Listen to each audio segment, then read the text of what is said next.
Hello and welcome to the Inside Risk and Compliance podcast. I'm your host, Adam Spencer, Director of AJ Fox Compliance, a specialist recruitment agency focusing on all things law firm risk and compliance. I have seen so many people carve amazing and fulfilling careers in this space, and it really has been a pleasure speaking to people who enjoy doing what they do every day. However, one thing that has really stood out to me is how hard it can be for people to access the bigger picture outside of their team, outside of their firm. We created this podcast to share with you some of the insights, experiences and stories of the most interesting people succeeding inside risk and compliance. In this week's episode, we spoke to Steve Brett, co-founder of E3 Compliance Training. In this episode, we talked about gamifying compliance training and how it can help with engagement, understanding and making people actually enjoy their training. This is a completely different episode and I know you guys will enjoy this one. So Steve, welcome to the podcast. How are you doing? I'm good. Thanks for inviting me. No problem. I'm really excited to have you on here. I know this is going to be a bit of a different conversation to some of the others we've had. But first, for the benefit of the audience, can you explain a little bit about who you are, what you do, and the journey to get to that point? Yeah, so I'm a co-founder of a firm called E3 Compliance Training. I'm on a mission to rid the world from grudge training because I've spent too many hours of my life doing I would argue pointless compliance training. Got here through a circuitous route. Started off doing botany as a degree. That's a very different way to begin. It was a really good grounding because it taught me that you don't know a lot of things. Botany is one of the areas where we still don't know lots of things. Taught me some really valuable skills. Yeah. And for me, that was the key thing of university was building the skills. And am I ever going to apply the knowledge from my botany degree? More or less, no. There are a few things I have used, some of the statistics, but most of it not. Then worked in IT, so a mixture of firms, engineering firms, consultancy, which I really enjoyed. That got me into building new products for Cellnet initially. Then moved into financial services, doing very much the same thing, building partnerships, building new products. And that's sort of how I got into compliance because I helped set up a foreign exchange company in London, just me and my boss. He didn't want to set up the compliance operation, so I did it. So I got that launched. And after I left there, I went to work for a games company because I knew somebody who was in the firm and it sounded some really interesting opportunities that they got. So I ended up doing the marketing and analytics for a first-person shooter. Had about 2 million daily active users. Wow, that's a complete shift, though. Was that? I imagine you weren't expecting yourself to be working in the games industry. No, I mean because of the work I'd done over the previous year, there'd been a lot of data work. Yeah. So when we're looking at partnerships, we did lots of modelling and lots of thinking about how things work. So I built up a whole set of skills on how you could use data, and that gave me the opportunity to get into the games industry.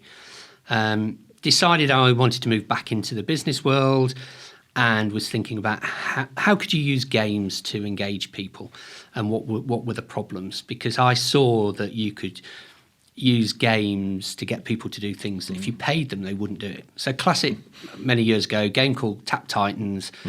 You tapped a screen to kill aliens. Right. And people would spend 8 hours a day and pay money to play that game. Now, if you had somebody doing a job where you said, there's the cucumber conveyor belt, tap the bad cucumbers, no one would do that job. But effectively, the same mechanic and people would pay to play that game. So I started asking friends about, what were the challenges they saw. And everybody kept coming back to me with compliance training. It's still broken. And that got me thinking, okay, I can see how you could use games to engage people. So I teamed up with a BAFTA award-winning games designer and another friend of mine who's a techie and designer guy. And we spent about a year looking at how do people learn and could we build a games loop that enabled people to learn about compliance and engage with it. And we got to the point, we would play test. So we'd go to a pub in Liverpool on a Thursday night, pay people a pint to play the game and see how they responded. And when we got to the point where we could pay people a pint and they didn't want to hand the game back, we knew we'd cracked it. Yeah. So we launched with AML, started working with a mixture of law firms and financial services, and we've built from there. So we've now got 30 odd courses, work with a whole range of law firms from small to large, work with financial services companies, engineering companies, internet companies, a whole mixture. But it's all about engaging people in compliance. Amazing. Well, yeah, it's looking at the space from a completely different angle to a lot of the people we've spoken to. And obviously a part of a theme of this conversation is going to be getting them over that hurdle of getting them engaged in compliance and how you do that. But I know before the podcast you were talking about your collection of approaches people have to stopping getting involved in compliance training. Yes, and obviously none of these I've ever done, but I can say I know of cases where people have paid their kids to play their compliance training. Wow. There's a bank got fined £4 million a few years ago because they got a secretary to do all the training, market abuse training for the traders. There's an IT team I know that if you put, I'm not sure what the tally is at the moment, but if you put some beers behind the bar, you will magically pass your compliance training between 2 and 3 weeks after the course is launched. That's ridiculous. I know somebody who batches up all his compliance training, has multiple tabs going, and will do 6 courses in the time it takes most people to do one. All sorts. But just because somebody's completed it doesn't mean to say they've engaged. And we're trying to make it so people want to get involved in that training, so it's not box ticking. Yeah. And what is the difference then, I guess, in your philosophy around compliance training? How does gamifying compliance training make it better for the businesses that need their people trained? So we start from a totally different premise. So most training is designed around the fact it's mandatory, suck it up, you've got to do it. So another way I heard the other day is a firm that if you haven't done your training a week after it's due, one of the team goes and sits at your desk until you turn up, and then they encourage you to do your training. Right. So we approach it from, you don't have to do it. We want you to do it. We want you to engage. So we built from a completely different perspective, which is, let's assume people are going to pay to play this game. What would we do to make them so they'd want to put their cash to play the game? So the benefit for the business is, for me, there's a cultural piece. So you're not signposting to people that compliance doesn't matter. You're signposting compliance does matter. So take it seriously. A massive reduction in cost. Yep. One of our clients worked out that the amount they saved in manpower getting to full completion was less than our license fee. So we were a net cost saving. And I think the other thing is you've got a better compliant risk outcomes because people realise what is important and why. So for me, there's a whole host of reasons why it's worth doing compliance training well. Yeah. And I guess the vast majority of people that are going to be listening to this podcast probably are looking at it from a law firm angle. Are there particular challenges that you've seen law firms have with getting that compliance training undertaken and then actually putting knowledge in people's heads in a way that stays there? So I think it's interesting that quite often I hear people say lawyers won't like X, but lawyers are people. And I remember once we had a room, we'd had I think there were 9 people had played our game to trial it as part of the evaluation process, and every one of them liked it. But there was this underlying, and I'm not sure if our lawyers will like it. And I'm like, but how many of you who played it are lawyers? And I think 2/3 of the team were. So it's like, so you're lawyers and you like it, but you think some of the lawyers won't. And they're like, yes.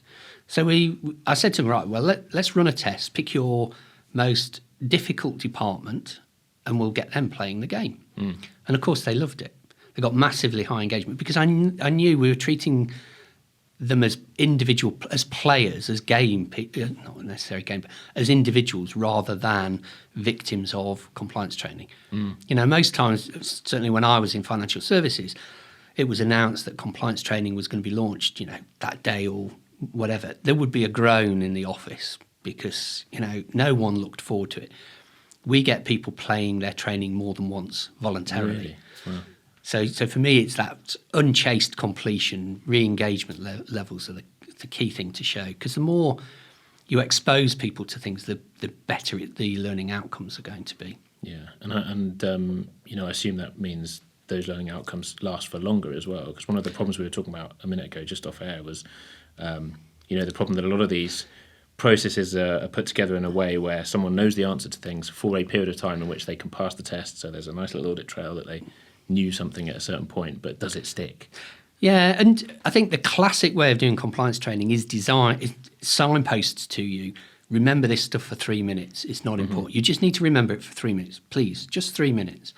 And we're very much the opposite scale. We want people to think, to reflect, and demonstrate that they know something. So we're chaotically evil. Chaotically evil, I love that. So a lot of our courses, we will do things that are designed to be not what people expect. So they actually have to think. So we'll put questions in that some people go, well, hang on, you didn't tell me the answer to that. It's like, yes, but you should know it. So, and if you don't, that's fine. We'll teach it to you.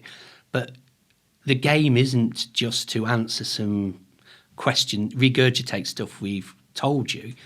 The aim is to show you know what you need to be doing. So we're tackling it from a very different perspective. And I suppose treating people as adults, not as kids. I just wanted to take a moment out to thank our amazing sponsor, the International Compliance Association. The ICA are the leading professional body for the global regulatory and financial crime community, offering professional qualifications, world-class events and training. Go check them out online, and if any of the certificates or courses take your fancy, then you can get 10% discount using our code AJFox10 at checkout. Now, it sounds brilliant.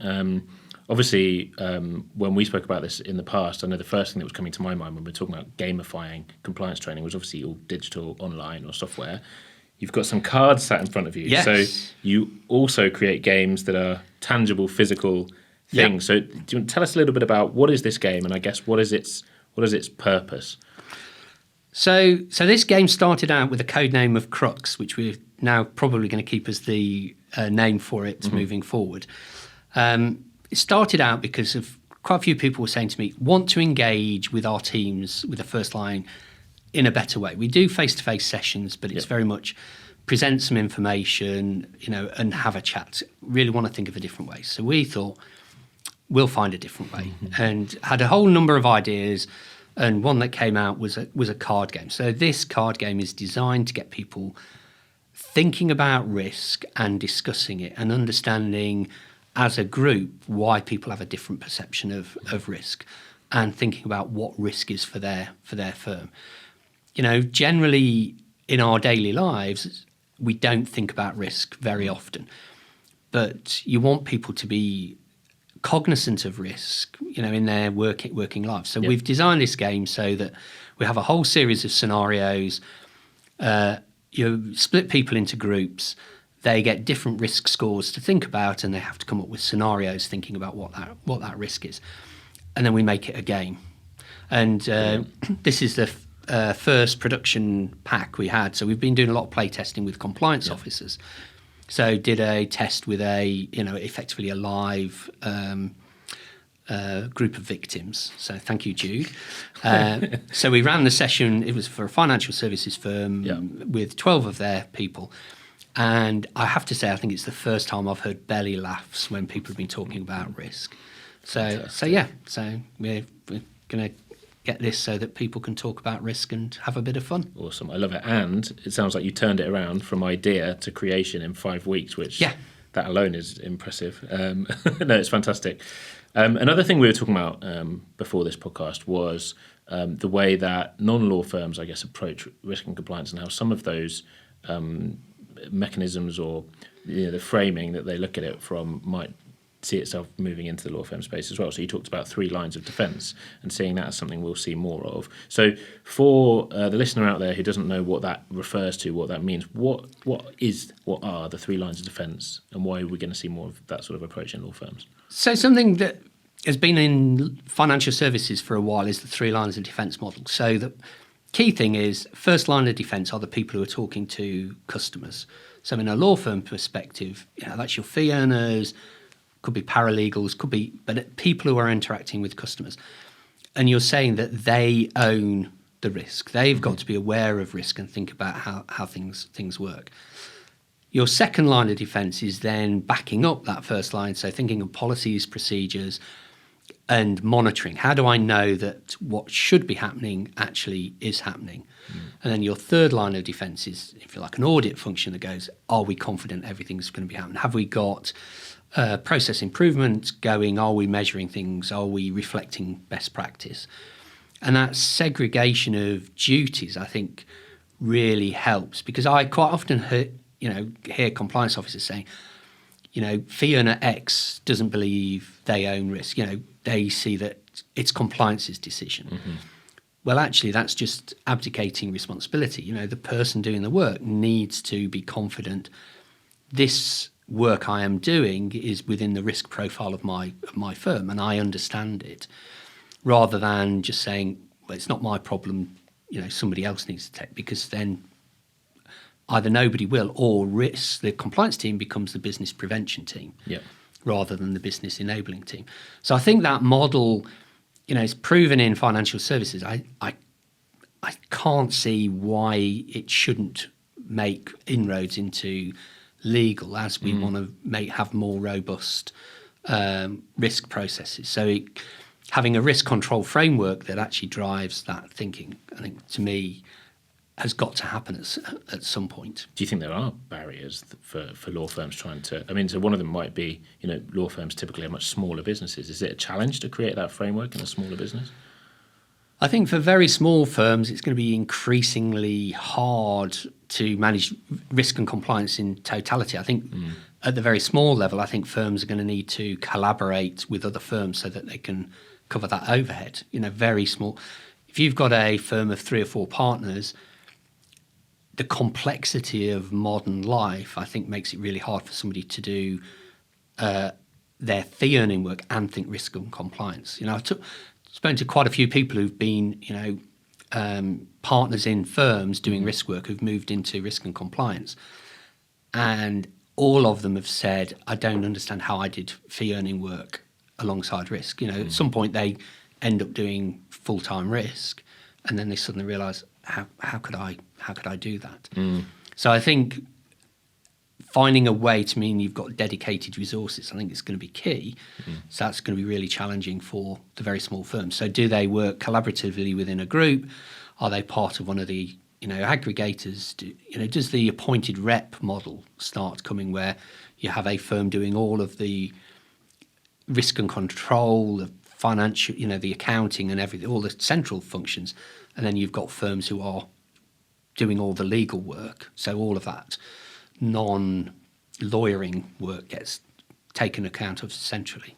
I think the model is going to evolve over the next. I don't want to put a timescale on it, because we'll hold you to it. We'll come back to this podcast, and then you can say, "I told you so." I told you it'd be 2028. I think the challenge is going to be that some firms move very quickly, some firms move very slowly, and part of it will be a balance of, do the regulations effectively mean firms have to move, or are the people seeing the benefits? So push and pull, I think, where that balance is, who knows. And do you see, because obviously you work with financial services businesses, you work with law firms. Do you work with other types of businesses as well? Yeah, we work with anyone who wants to take compliance seriously. So we've worked with whiskey distiller, yacht manufacturer, internet-based firms, all sorts.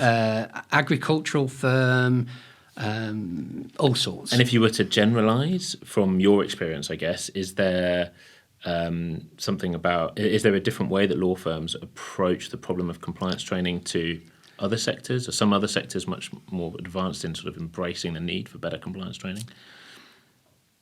I think a lot of other firms have got much more process-driven work, whereas I think law firms, you've still got that. There's a lot of knowledge work going, so that takes precedent over process. And I think you've got to get that balance right of how can you do a good job for the customer from a technical perspective within a process-led environment. Some firms, I think, are much further along that line. But if you look at financial services firm, engineering firm, they're very much more, we've got a repeatable process, and we know how it should work, whether it does work. But there's a lot more focus on those operational management work, which I think is less common in law firms. Yeah, fantastic. Well, Steve, look, that's been so interesting. Really enjoyed having you on the podcast. So thanks so much for your time. Thanks a lot. Been good. We really hope you enjoyed listening to today's podcast as much as we enjoyed recording it. If you did, please do us a huge favour and share it with a friend or a colleague. The more people we can get listening, the more time and energy we can get into recording more episodes and getting the best guests and the most interesting stories and insights. I want to say a huge thank you to the ICA for their support, to Ty and Karem here in the studio, and a massive thanks to Kat for making sure everything runs so smoothly behind the scenes. Don't forget to subscribe to the podcast, follow us on LinkedIn to make sure you never miss an episode. Thanks for listening.